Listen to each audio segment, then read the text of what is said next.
There's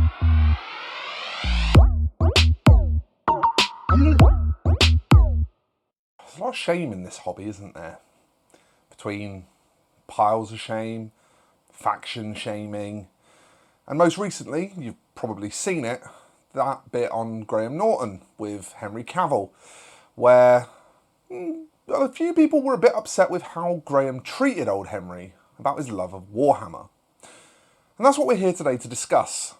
So folks, welcome to the Weekly Waffle, the Sunday breakfast hobby show where I waffle pretty incoherently usually about a subject, and then ask you some questions about that subject to answer in the comments below. Get a little chat on the go.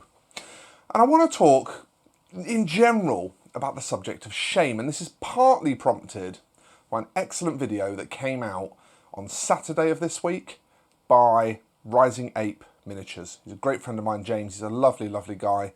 He makes some excellent content. He's really a wonderful YouTube journeyman, and this video is probably the hardest hitting and maybe the most important piece he's made so far, and I really appreciated it.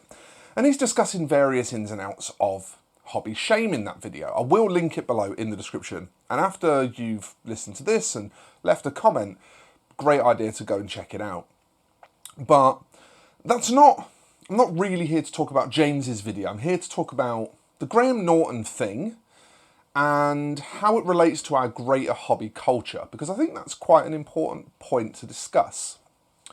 As I said at the very opening of this video, we have a lot of shame in our culture, especially, and I'm noticing this more and more as I reach into the broader miniature wargaming world, especially a lot of the shaming is in Warhammer culture specifically, and it's quite bantery shaming. It's, you know, Ultramarines, lol, Eldar, they haven't had sculpts in ages, that kind of thing.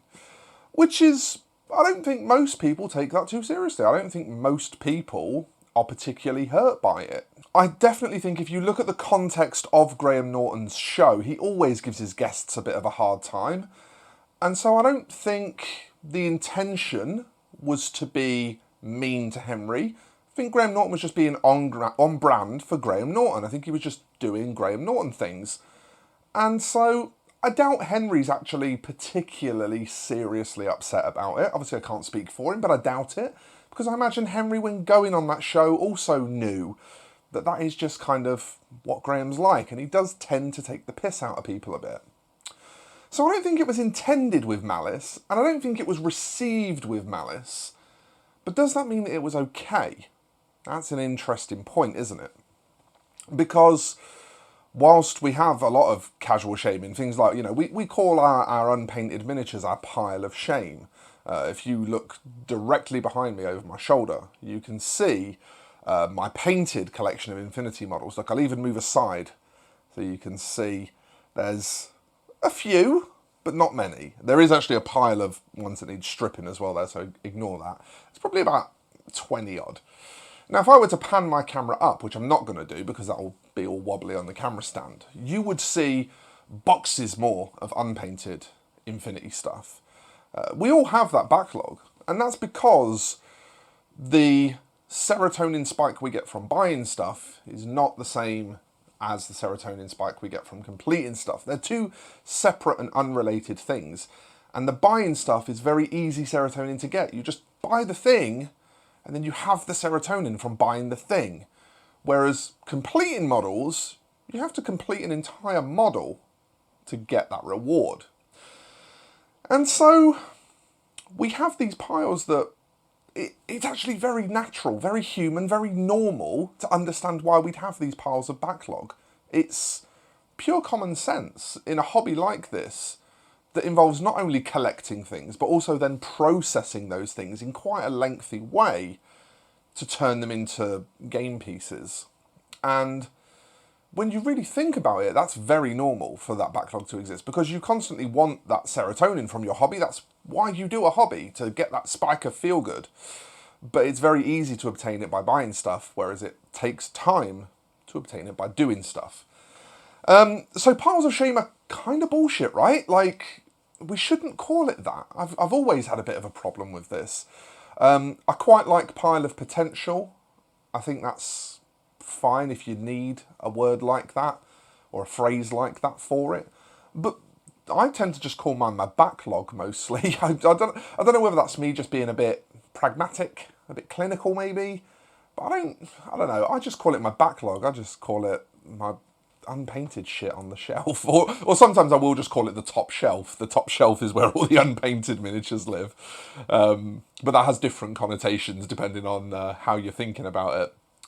So we have quite a lot of kind of irrational internal shame within the hobby, and that's a bit weird, isn't it? We like to rib each other, and it is innocent. It's definitely innocent. You know, lol Ultramarines, lol Eldar. God, I can't believe you've bought another £120 box when you've got, you know, a grand's worth of miniatures unpainted on the shelf or whatever. Like, I get it. It's intended to be light-hearted. It's intended to just be, you know, a little elbow nudge to your mate. But the thing is, and something that we don't maybe account for enough, and I say this from the inside, so maybe I'm a bit biased or my opinions are a bit skewed.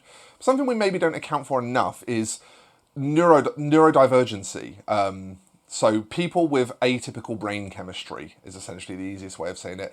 This could be autistic people, people like myself with ADHD. It could be people that suffer from anxiety, depression. There's all sorts of different things that kind of fall into the umbrella of neurodivergent. And because it's quite a broad umbrella, obviously, you know, everything that I say from here on out when discussing the subject is obviously going to be super generalised, and so it might not apply to everyone. But we're going to try and communicate in a fairly concise way, so I may come across as I'm saying it as if it applies to everyone. It doesn't necessarily apply to everyone. I'll make that clear from the start. But as a general rule, neurodivergent people, for example, have poor impulse control. That's one that I struggle with a lot.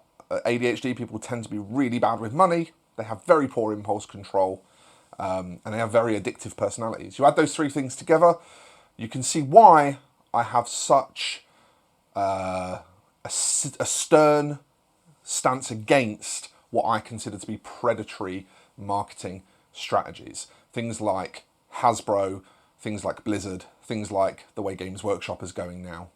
You can see why I stand so strongly against them, because through my personal lens, they specifically prey on my personal weaknesses.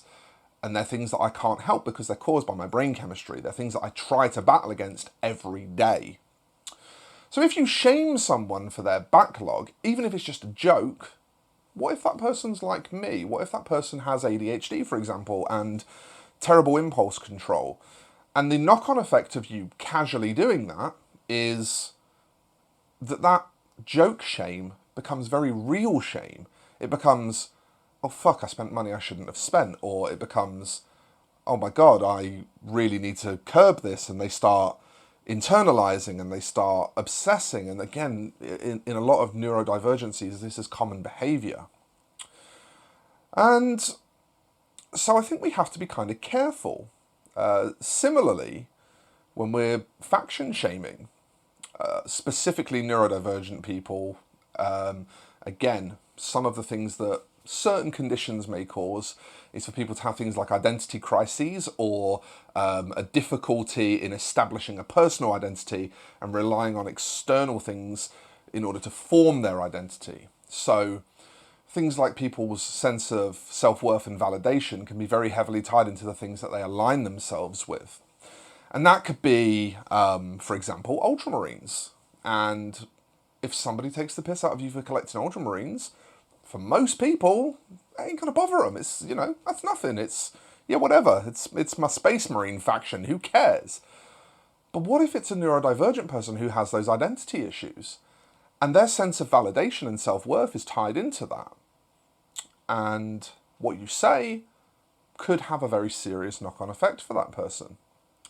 So, here's my point. Two things. We currently, this is very normalised in our culture. And we can't really therefore be surprised if culture external to the hobby space is behaving similarly, because we're doing it ourselves. You know, Graham Norton being like, oh, toys, you've I'm hoping you've seen the clip. If you've not seen the clip, go and find it. Henry Cavill on the Graham Norton Show. Put that into YouTube. You will find it. There'll be loads of clips of it. But that reaction, we do it ourselves. We call them battle Barbies. Or I like danger dollies. That's my favourite one. We refer to them as toys, as plastic soldiers. We do that all the time. We can't be surprised and hurt when people outside of the hobby are doing it. So, why is this important? Well, it's important because the hobby happens to also attract a lot of neurodivergent people. It tends to be the kind of things that have a lot of fastidiousness, things that have a lot of depth through which you can obsess, things that have a lot of stats and rules that people, certain neurodivergences will really cause people to gravitate towards that kind of thing.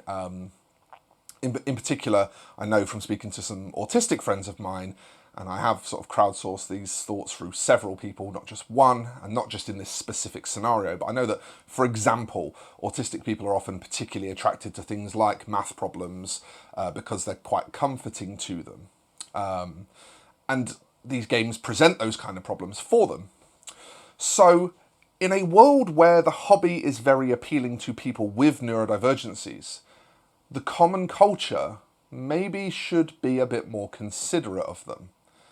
And if we display that culture internally, perhaps we can affect the way people see us treating each other, and therefore those external to the hobby treat us as well. So for those of you who were upset by the Graham Norton thing, and I know some people were mad at it, firstly, I don't think he meant it. That's really important. I don't think he meant to be hurtful. But also, we kind of need to consider if maybe we're setting the best example for other people that observe the hobby. And that's some food for thought. That's not an accusation. It's something to consider. So, my questions. That clap's going to be really loud because I'm wearing a lavalier mic.